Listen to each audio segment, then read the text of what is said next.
Okay, so good morning, everybody. My name is Loretta McDonough. I'm the chair of the Rape Crisis Network Ireland, and I'm Director of Services with the Mayo Rape Crisis Centre.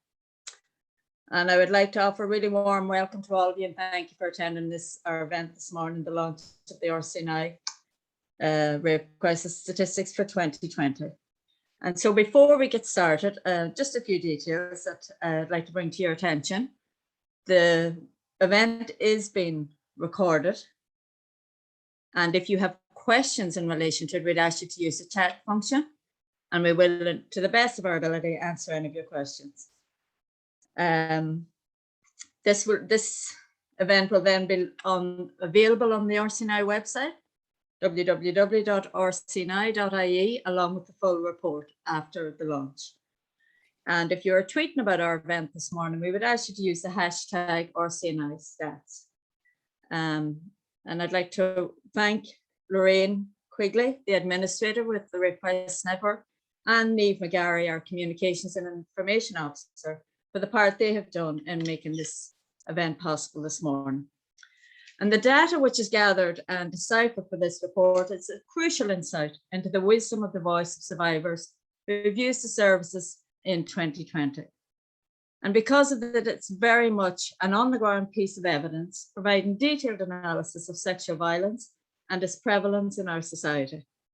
As data, it also asks questions of us in terms of our willingness on a cultural and societal level in how we enable gender-based sexual violence. If we're truly committed to the change in the prevention of sexual violence, then we must look at the entirety of the data contained in this report to understand the many nuances of the prevalence of sexual violence and perpetrators of this crime. Really important to notice that this data is collected from the 7 member centres of the RCNI, spread throughout each province of the country. Therefore, it gives us a great national view and picture on this crime. I think it is really important also that at a time when the mental health of the nation is to the forefront in so many conversations, that we take good quality data like this and recognise the connection between the experience of the trauma of sexual violence at any stage in a person's life and their mental health and the cost of that to us as a society.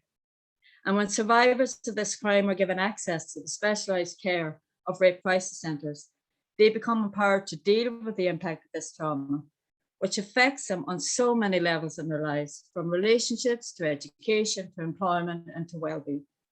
And again, I really want to highlight that this data captures the urban and rural picture of sexual violence. It tells us that sexual violence doesn't just happen in big urban areas. It's as prevalent in rural Ireland, north, south, east and west as it is anywhere else. And that's why I'm really proud to be a member of the Rape Crisis Network and give us this chance to look at this data so we can see what's really happening in our country. Our first presenter this morning is Elaine Mears. She is our Privacy and Data Support Coordinator with the RCNI. And Elaine will take us through what the data tells us, noting both the COVID story, but then the ongoing trends despite COVID. So with no further ado, I'd like to welcome you, Elaine, and hand it over to you. Thank you. Thanks a million, Loretta. Sorry, I'll just share my screen there. So you're all very welcome. And this is a rundown or run-through of the 2020 annual rape crisis statistics. In 2020, it was really the year of the helpline, and we really seen the helplines around Ireland, the rape crisis helplines, come into their own. And we really seen how vital and important a service these are. So over 2020, we had 13,068 helpline contacts to 6 different rape crisis centres around Ireland. Those contacts came from 28 different counties and also from abroad. And I think that is, Loretta's highlighted that it's an important point to note that it's people throughout the country that are contacting rape crisis centres, 16 rape crisis centres that also exist throughout Ireland. This 13,000 was a 22% increase in helpline contacts from 2019. And it also represented a 71% increase in the time spent on helpline calls. Sorry, no, it's oh, there we go.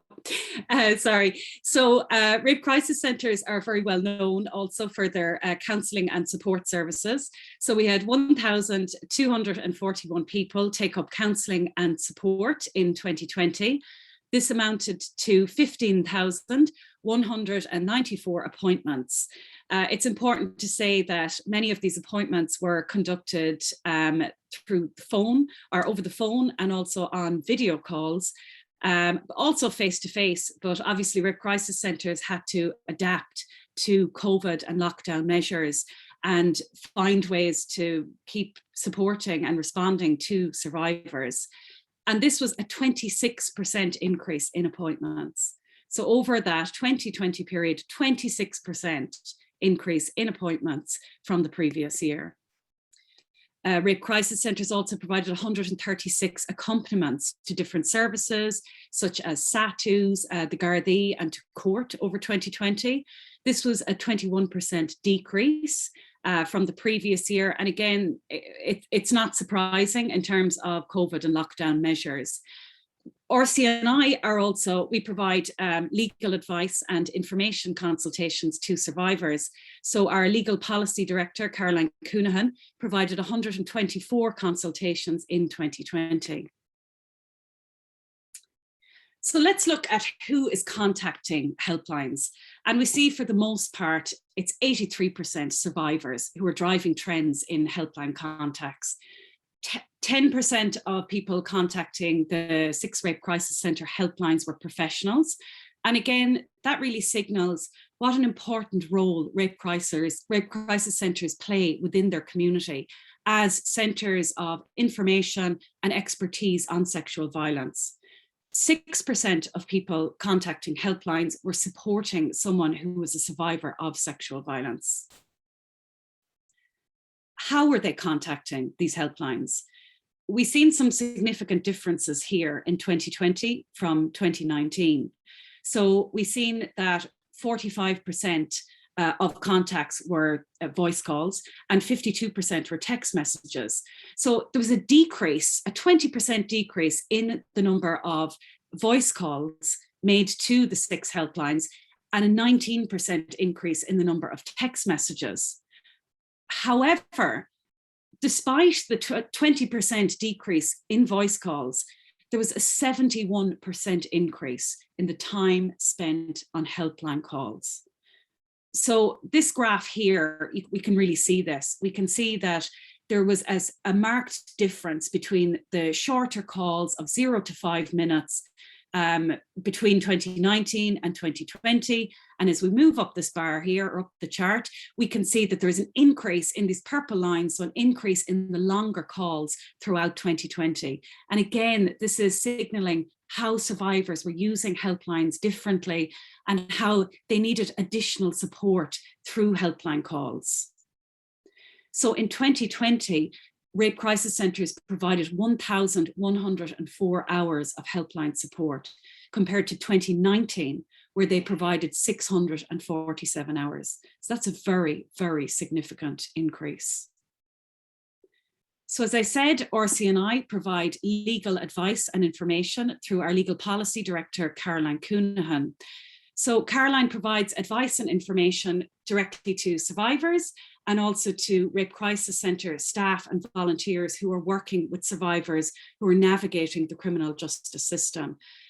So she had 54% of contacts were from the rape crisis centre staff and volunteers accessing her expertise, and 46% were directly from survivors themselves who needed advice and information, and Caroline is able to provide that.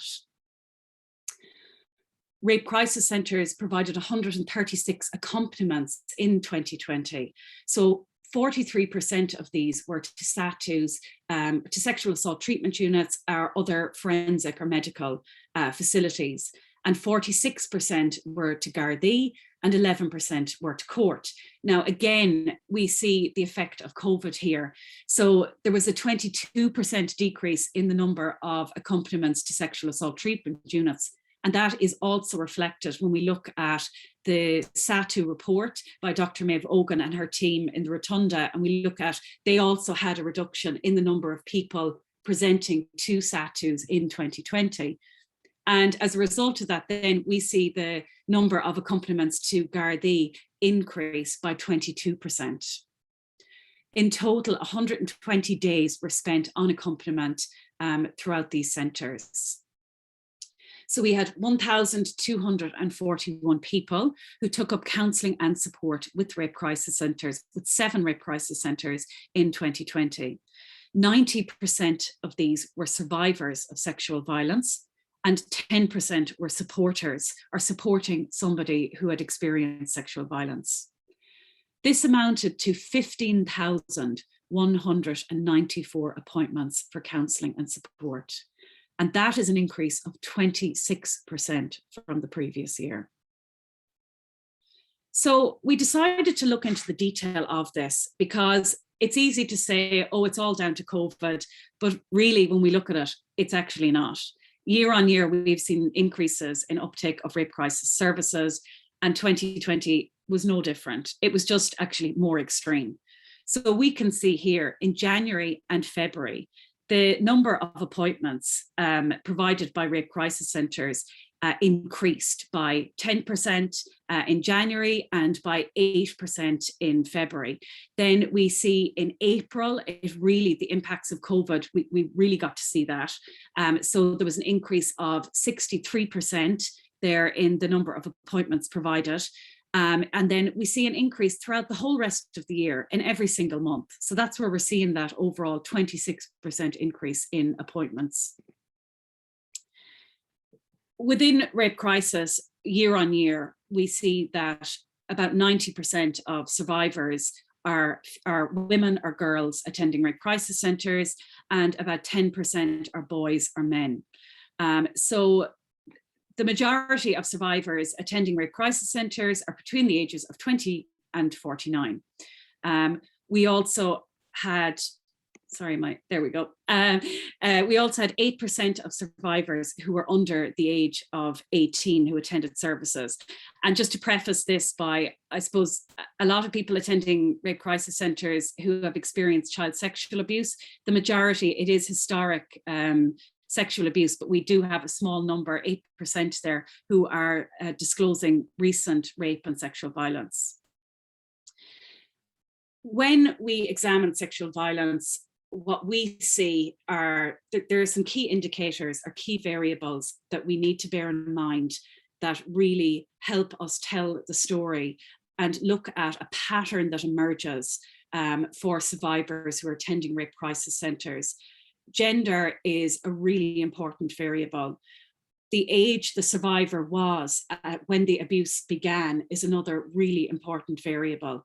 And also whether the violence was perpetrated within by a partner or by an ex-partner as part of domestic violence and coercive control is another key indicator. So overall, when we look at the picture here, what we see is that boys and men experience sexual violence differently to girls and women. So for the boys and men who are attending rape crisis centres, the vast majority, 74%, were subjected to the sexual violence when in childhood only. 16% were subjected to it in adulthood only, and 10% in childhood only. In both childhood and adulthood.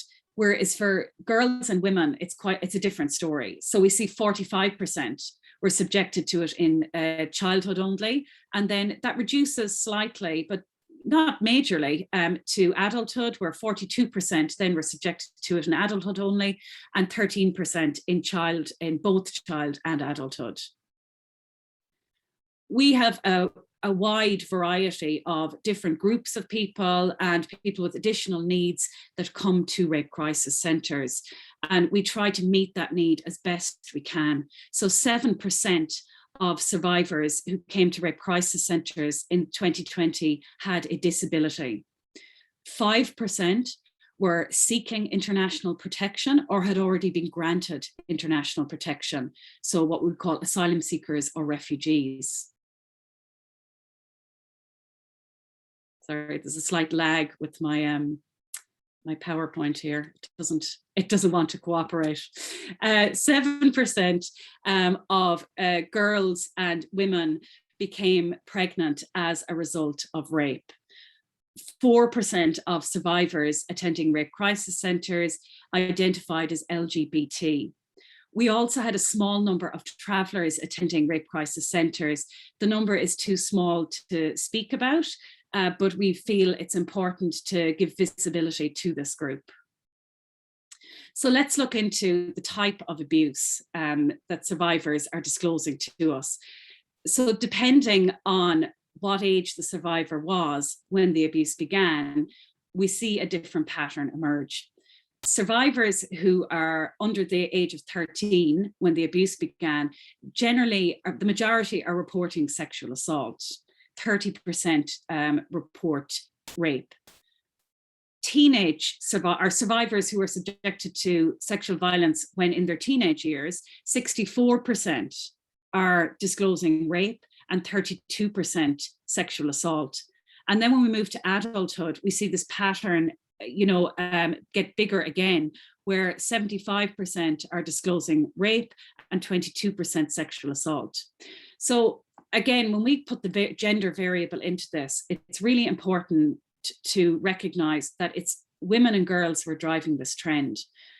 Many of the boys and men who come to rape crisis centres are disclosing abuse that happened when they were under the age of 13. So we see them within this area mostly. And what we also see is a reflection of what Savvy has told us, that as a child progresses through their life stages, if they are subjected to sexual violence in childhood, that they're at further risk of sexual violence in adulthood. So we can see there that female vulnerability to sexual violence does not decrease with age. And actually there's an increased vulnerability to more severe forms of sexual violence. When we look at the duration or how long the abuse took place over, we also see some clear patterns emerge. So those who were under 13 when the sexual violence took place, 80% of those disclosed that the abuse took place over years. Those who were abused as teenagers, we see a change here. We're only 33% are saying the abuse took place over years, but 56% are saying it took place over an hour or a number of hours. And then this increases again, this pattern, when we get to adulthood, and we see that 70% of survivors are disclosing that the sexual violence took place over a number of hours, and 22% are saying it took place over years. There's a clear pattern as well when we look at additional forms of violence that a survivor is subjected to. So for those subjected to abuse when under the age of 13, we see 62% disclose that there's emotional and psychological violence which accompanies the sexual violence. We see this change slightly for survivors of abuse in their teenage years. We see higher levels here of physical violence, but also very high levels of emotional and psychological violence. And again, we see this change slightly for the adult survivors. So we see 44% are disclosing emotional abuse, 30% are disclosing both emotional and physical, and 25% are disclosing physical violence only.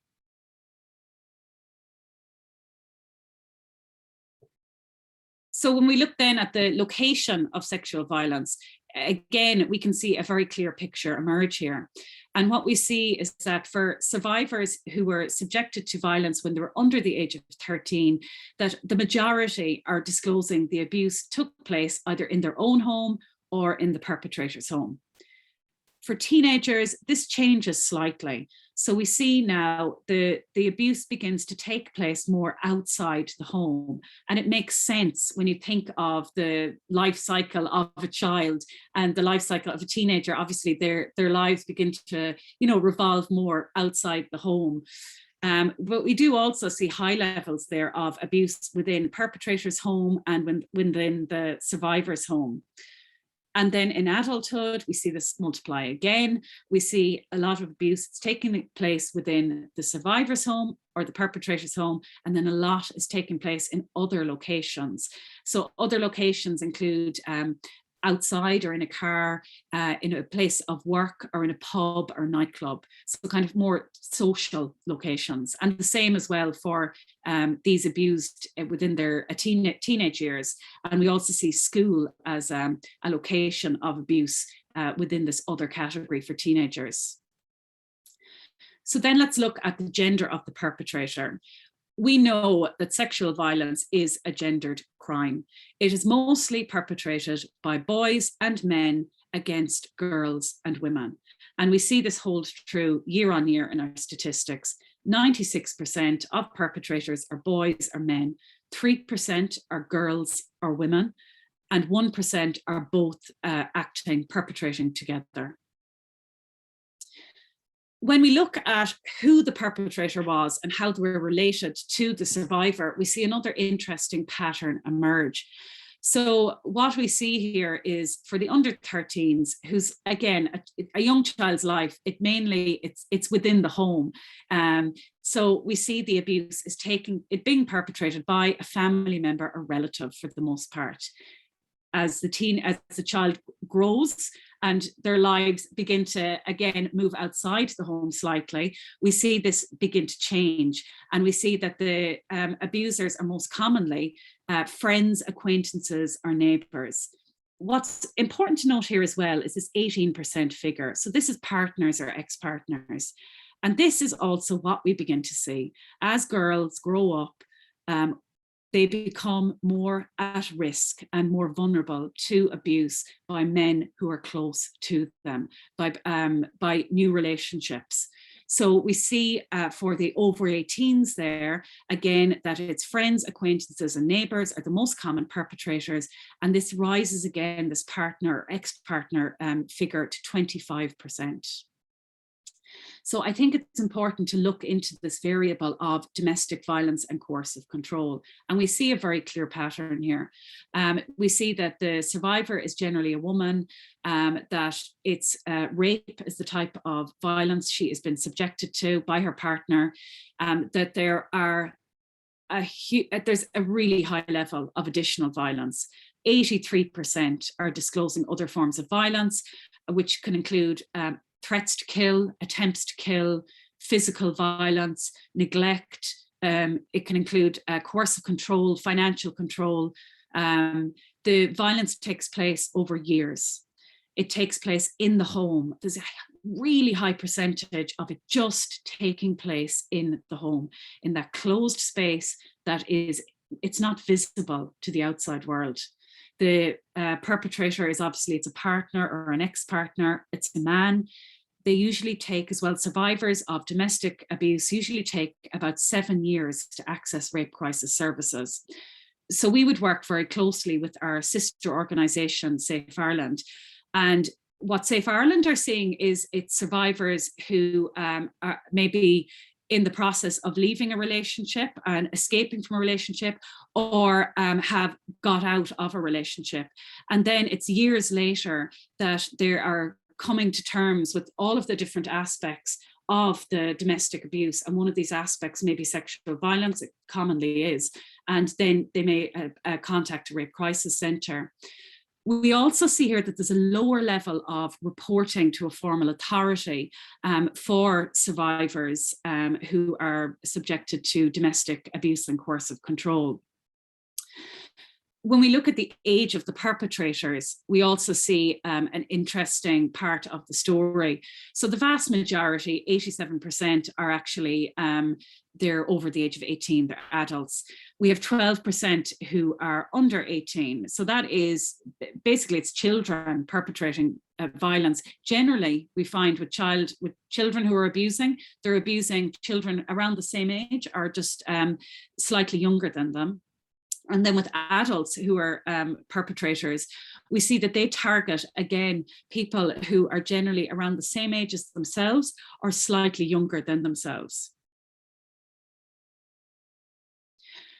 So I'm going to hand you over to Cliona, is going to take you through the some other parts of the report. But just for myself, I just wanted to say a huge thank you to the data collection officers within the rape crisis centres who tirelessly enter and clean and check and recheck and check again their data, and who make all this analysis possible, to the survivors who entrust us with this information, and who want us to share their stories in such a selfless way. Many survivors who come to rape crisis centres say, I want to make sure this doesn't happen to anyone else. And that is, you know, that is a foundation of their willingness to provide this information. To all of the Rape Crisis Centre and RCNI managers, staff and volunteers who have worked relentlessly throughout 2020 and this year as well, and just fearlessly navigate this very difficult issue, and to all those who support and fund rape crisis services. My email address is there, elaine@rcni.ie. If you want to get in touch or ask any questions, you're more than welcome. Thank you. Thank you so much, Elaine, for that disturbing yet insightful and honest reflection, capturing the truth of sexual violence in our country. And before I move on to Cliona, our Executive Director, I just want to say what's still stark for me, and I suppose for my colleagues in the sector, is that home is still such an unsafe place for a child or a woman to be.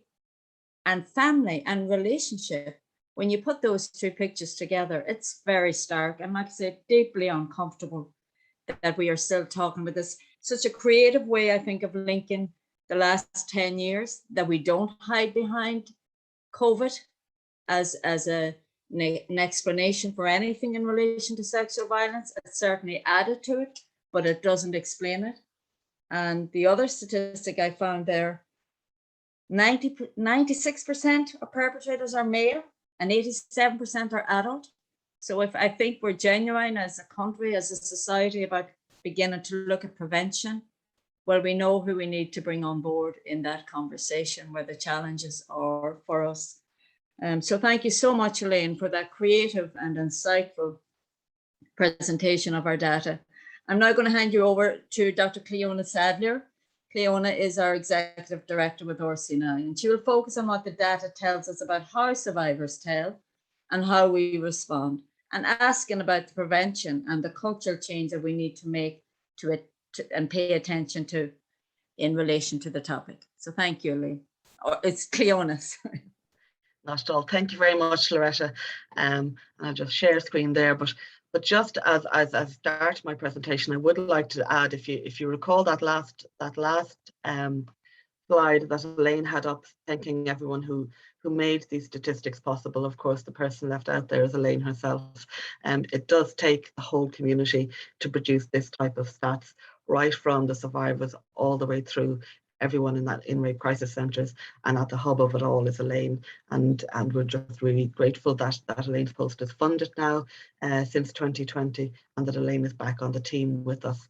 So let me just share again there, and let me start into the presentation. So the piece that I want to talk about is I want to take a slightly different angle to these statistics, because Elaine has pointed out, what survivors have told us, but what oftentimes, we've spent the last 2 weeks, 3 weeks, a little longer, talking about some really hard cases that have been in the media, some really serious cases in the media, and horrific cases. And invariably, once we've moved through the trauma that we experience when we look at those cases, we are asking ourselves the same question, and that is, how do we prevent it? So I want to ask that, and I want to ask how these statistics help us to understand and to change how we respond, so that we're actually preventing, and understand that we're succeeding when we prevent. So one of the things these statistics tell us is how survivors tell, which survivors tell, what they talk about. And of course, any good statistic not only tells you what's there on the face of it, but also leaves you with a set of questions. And those questions are, who isn't talking? What aren't we hearing about? And of course, when we think back to those hard cases, and I'm thinking in particular about the Sarah Everard case, the immediate response of colleagues of Wayne Couzens, the perpetrator there, was that there were no signs whatsoever, that this came out of the blue. It only took a split second for someone to turn the rock over and go, there were lots of signs. But there were smaller things. They were things that we minimized and denied and overlooked and just brushed under the carpet. So I think that's where we need to start thinking about. These pieces really matter, and these statistics here help us to understand and measure and see them. We're particularly struck, and we've gone back and forth. Elaine showed you this graph earlier. This is the type of abuse by age began. And that difference, and we've seen this trend year on year, of the people who come into rape crisis centres, of those who experience sexual violence when they're younger, moving through to adulthood, and how sexual assault is a very significant part of what the under 13, the person experiencing abuse under 13 is talking about. By the time we're in adulthood, it is not. Now, there's two explanations broadly, and there's lots of explanations, but one is that this is actually what's happening out there. That's the nature of sexual violence out there. This is not a prevalent study, and we're imminently going to get an updated prevalence study from the CSO, and we're very much looking forward to that, because that will help us to put these figures in context.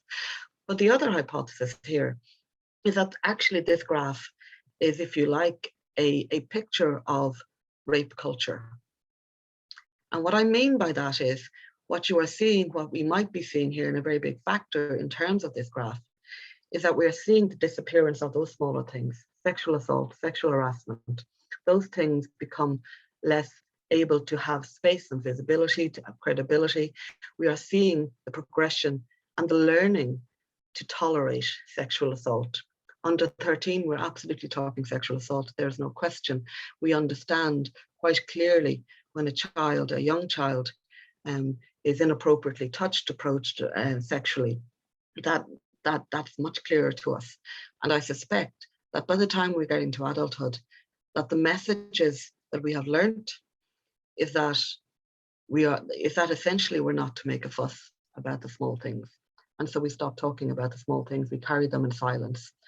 And it's precisely in these places, in these small pieces, that we can actually have an opportunity of prevention. And I remind you of Wayne Couzens and the number of sexual violations, misogynies, and hatred of women that he displayed, and in fact the crimes that are on the books that were visible to us that we did not pay attention to. So I want to talk about how we see this, and we looked at other bits of statistics in the report and said, okay, what can we say about the survivors that are speaking, and therefore the silences that are there as well in if you like, the shadow of these statistics. So a really useful one question we ask is, who did survivors first tell? And if you look at the majority of survivors, they're telling their parents, their partners, other family members, friends. The smaller categories, and they grow as we move into adulthood, are medical professions, the others, the likes of ourselves in rape crisis. So those first four categories, that's the community. That's every single one of us. So so what we're looking at there is, in terms of, if we're going to create a culture that is open and that is safe for survivors to disclose all that is happening to them, then we need to talk about the whole of society. It needs to be all of us. Now that's, if you like, if we're moving from, and I've mentioned the word before, if we're moving from rape culture, and if we're serious about moving from rape culture to a culture where it's safe to disclose, then we need to be talking to the whole of the community. It's essentially social engineering on the whole of society scale that we're talking about there. This is another question that we look at, and it is, how long after the sexual violence was the sexual violence first disclosed? And this purple graph, in some ways, if we want to be successful here, what we want to see is that purple graph changing, because the purple part of the bar chart is where people tell, or in the case of younger people, where perhaps it's noticed, and it comes to the attention of others around them, immediately or very shortly after the incident. We want to get, early intervention is what it's about. The fact that there are long gaps and there are long delays between the The incident and disclosure means that our society is not safe for survivors to tell us. And that is a measure, and a very clear measure of success if we move away from rape culture and towards a culture of safety. So we would like to, in the future, see that moving. Another piece is the referral pathway into rape crisis centres. The vast majority of survivors are self-referring, and of course, the vast majority are adults coming into us. But our partners and allies across our communities are really important. And it's really important that there's that ongoing engagement to make sure that we have an open and welcoming society for disclosure.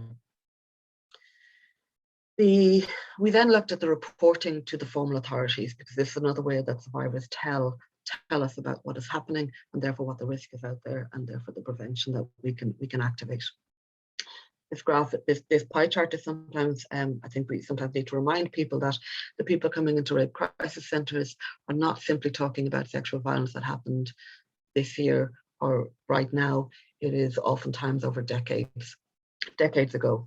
And in fact, for the under 13s, I think myself and Elaine were talking earlier, the average time it takes for a survivor under 13 whose abuse happened under 13 to come forward is about 33 years. So there's a long lag in there. I want to look a little bit more at the stats we have around the Garda. And what we've built into the rape crisis data here, the RCNI data here, and we built this in 2015, was a set of questions where survivors could tell us independently from the Garda, they could tell us how their experience of the Garda response was, how they felt they were treated, and how they felt that could improve. So in a sense, this is an independent evaluation by survivors that goes to the Garda's performance. Now, we worked with the Garda in these to make sure these metrics make sense in terms of the Garda being able to understand them and being able to respond to them. And we know that the Garda take these statistics and this message from survivors very seriously year on year. And indeed, we know that they set these as targets for themselves in terms of improvement. So the first and the other thing to say about 2020, before I go into these metrics, is there's two large things happening in 2020 around these statistics. And one is that we know in rape crisis, and anyone serving anyone in a place of vulnerability or trauma will know that what happened in COVID and in lockdown was that the support structures that survivors had, that support structures that people holding any trauma had, where much of them were taken away, and life became difficult, and managing became much more challenging for many people in circumstances of lockdown. So survivors' needs changed, and I know that across rape crisis centres, and you'll have seen from the stats earlier that Elaine walked you through, there was a lot we needed to do to change and respond to that changing need for survivors who are put into that position by COVID and the conditions of COVID. On the other hand, we also know that for the Gardaí, their work changed overnight, and their focus on changed overnight also. The last piece, of course, is that the government chose to prioritise sexual and domestic violence. This was incredibly important. Rape crisis centres were categorised during COVID as essential services, and they remain essential services. And that was also important in how when we look at these stats in terms of looking at these measures. So this is how survivors during 2020 responded to or evaluated effectively the Garda response to them. So the first question, very important one, is did the Garda maintain ongoing contact throughout the case? One of the most difficult things for survivors is where, and sometimes after decades, they have finally gone to the police. It's a huge, huge step, and then not to hear anything. Maintaining contact with survivors is a simple thing, and an incredibly important thing in terms of keeping that survivor informed, treating them with dignity, and in terms of the potential for re-traumatization in that process, minimizing that potential. What we see here, obviously 30% said no, and that is a much too high a number, and it obviously needs improving on. But what we can say is that 70% remained stable. It didn't drop during COVID, and I think that has to be noted. It remained stable. The same thing happens when we ask the second question of did survivors have difficulty obtaining case information from the Gardaí. So if you like, the first is where the Gardaí may initiate the contact, the ongoing contact. This is where the survivors go seeking information. And this has a higher rate of satisfaction, or there was no difficulty in getting that information, which is 84%. 16% again, we still need to improve on that. We still need to see improvement on that. But what we can say again is that this 84% remained stable. It did not drop. The standard did not drop in 2020. We have a slightly more complicated picture when we look at the question of how did survivors perceive they were treated by Gardaí in terms of, and very broadly, did they believe they were treated sensitively, insensitively, or were they neutral on that? And what we have here is a change, and is a downward change. We have seen since 2015 that this number, in terms of those who felt they were treated sensitively, has gone up and up since 2015. It's trended up all the way to 2019 when it reached 82%. But this number of 70% is back down to the 2015 level. Now, I would caution against any conclusions being drawn as to what's going on there because of what I said earlier. But it is certainly a statistic that we will be keeping an eye on. We will look at 21 and 22 and see what's happening there. And I know that the Gardaí will be looking very closely at this also.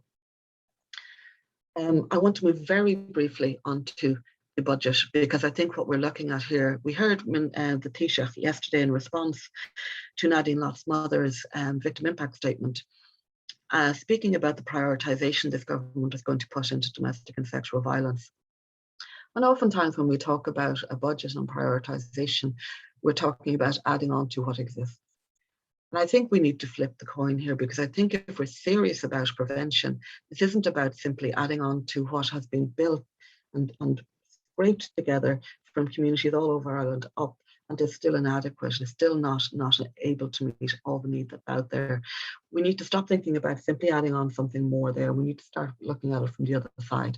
And the other side of it is this: we're very lucky that we got a piece of research coming out from the European Institute of Gender Equality a few months ago, and they did a calculation of how much gender-based violence costs the economy. They looked across Europe and they specified to each country. And the cost to the Irish economy, they put at 4 billion per annum. I would really like the Taoiseach and those around the cabinet making decisions to start from there. Don't start from what exists and add. Start from the cost and work backwards and say, what would you spend on a problem that costs you 4 billion euros per annum? I want to talk to you a little bit about the story of COVID and where we got to in terms of COVID, in terms of the numbers, because we were very conscious that 2020 could be, if you like, the numbers here could be dismissed as a blip, could be dismissed as exceptional. But we're really clear that actually there's trends here and that we need to pay attention to that isn't just about COVID. There's an ongoing trend of an increased demand, and that's often because we have created an increasingly safe culture for disclosure. We have more people coming forward, and this is a good thing. But when we looked at the 10-year trend from 2010 to 2020, we saw that there was a 100% increase in contacts to helplines, a 63% increase in appointments provided by rape crisis centres, and a 30% increase in the number of survivors and supporters attending rape crisis centres for counselling and support. That's over a 10-year trend. Now, that's only half the story, because you then ask, well, obviously, you would expect that what happened here was increased capacity. That isn't what happened. What happened was innovation, and rape crisis centres really putting themselves to the pin of their collar to meet the increased demand. But when you look at the budget, what happened in pretty much a similar period, in 2008, just at the very end of the Celtic Tiger, the 16 rape crisis centres had a budget of almost 3 million. Obviously, then we hit the crash and austerity. There were cuts all the way through, and the story of what happened in that between 2008 and 2019, I haven't detailed here, but we began to climb out of the cuts from about 2017 on. By 2019, we had 5.2 million funding the 16 rape crisis centres. Now, so we basically, in that time of increasing services to such a huge extent, we had less or just about the same amount of money that we always had. for the last decade in that period of time. So there's an impact to that. And the impact of that is that you have to ask the question, and what is not here is, what did rape crisis centres give up in order to do that? What did they pare back? What did they let go? If I can use the famine analogy, had we sold the fishing nets, had we killed the fattening calf, had we eaten the seed potatoes, what was left? And we arrived into 2020 and we hit a crisis and we were asked to respond. And I think the first thing here is that we have to say that for rape crisis centres, and I think this goes for an awful lot of other organisations in service delivery, meeting people with vulnerabilities across the country, it's just a huge testament to the commitment and the passion of the volunteers, staff, the managers and the boards of rape crisis centres, that the sector was incredibly agile and not only managed to maintain the services, but managed to increase them to meet demand.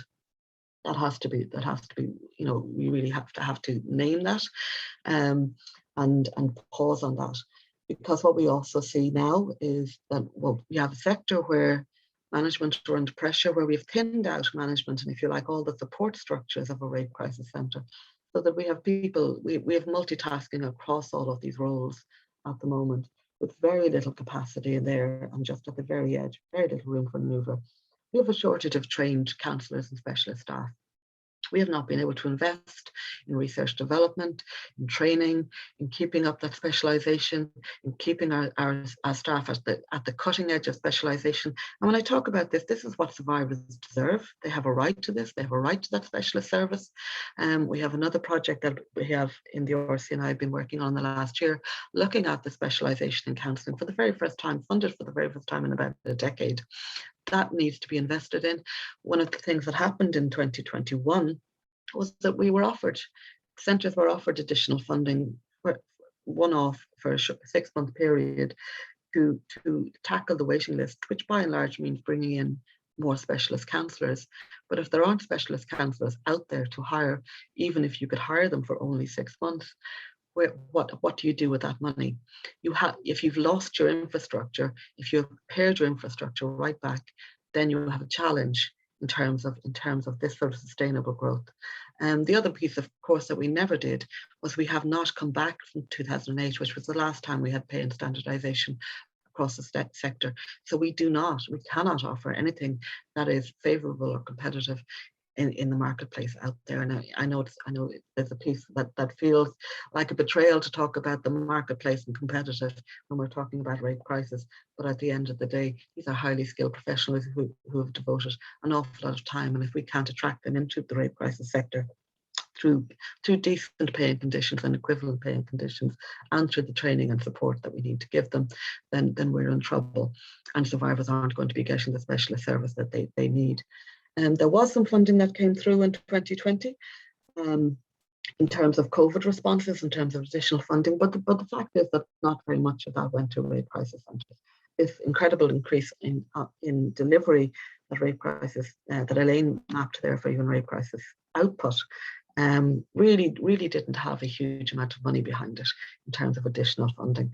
The Government Stability Fund, which was very, very welcome, but essentially was based on loss of donations. If you were already a centre that had pared back your if you like, infrastructure, and to the point where you couldn't do fundraising anymore, or could do very little fundraising anymore, then you weren't entitled to any money in terms of the Government Stability Fund. You didn't qualify.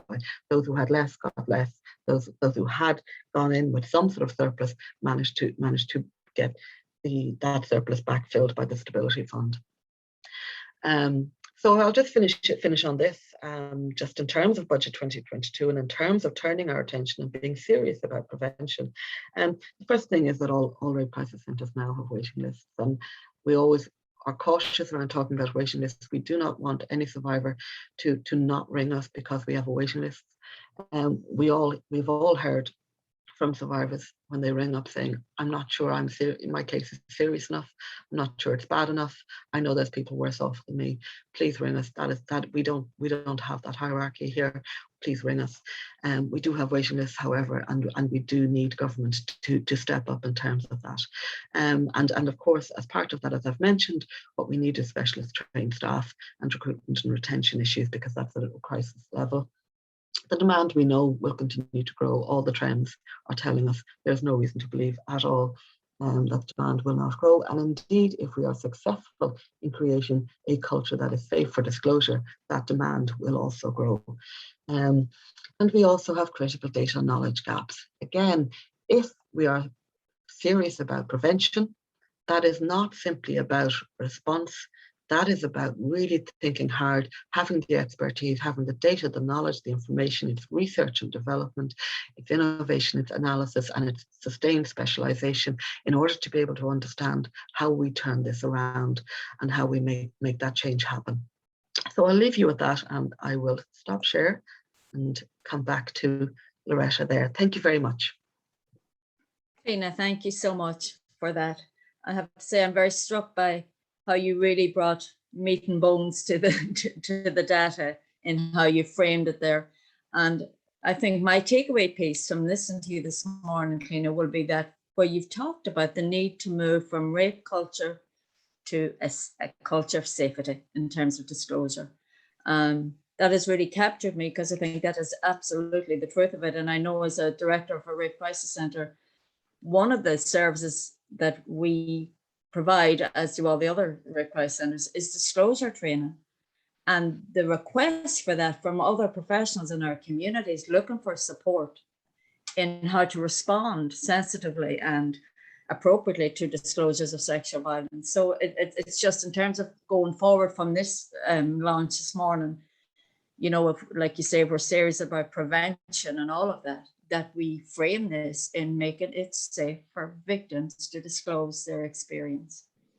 And I just want to honor as well what you said there in terms of the rape crisis movement and how innovative and passion-led and commitment-led it is to the issue of sexual violence, how visible that was throughout the past year in terms of living in the midst of the pandemic, while tolerating the epidemic that is sexual violence in our communities. So I too want to acknowledge all the rape crisis centres, their boards and their volunteers and their staff for what they have done in really difficult, challenging situations. And, you know, again, Cliona, you gave a very stark figure there when you quoted what gender-based violence is costing us per annum. And that if our government is serious about funding the services that deal with the impact of that, we need to get serious about that cost to us as a community and as a society. So we've come to the end of our launch this morning. I want to particularly thank Carolyn Corrigan from ISL for being with us this morning. And to thank again all of you who have attended. It really matters to us that people listen to what we have to say. And I also want to acknowledge again the work behind the scenes in RCNI to bring this data to the stage it was at today. Elaine is she's a magician when it comes to data, and we're very, very grateful to have her back on board as a staff member in RCNI. But again, as she said, to all the data collection officers and processors within our centres who are tireless in making sure our data is of a standard that can be really held up as an example of what good data looks like, and the power that gives to the voice of the survivor when this data is presented in this way. Because at the end of the day, that's who we're thanking, our client base who have trusted us with their traumas and their stories. So I think we can leave it for there. Again, if you are tweeting about this today, we'd really ask you again to use the hashtag RCNI stats and take our data and use it in any way you can to advocate for survivors of sexual violence and for that culture of safety in terms of disclosure that Cliona mentioned. Okay, and thank you, Cliona, and thanks to all my colleagues as well. Okay.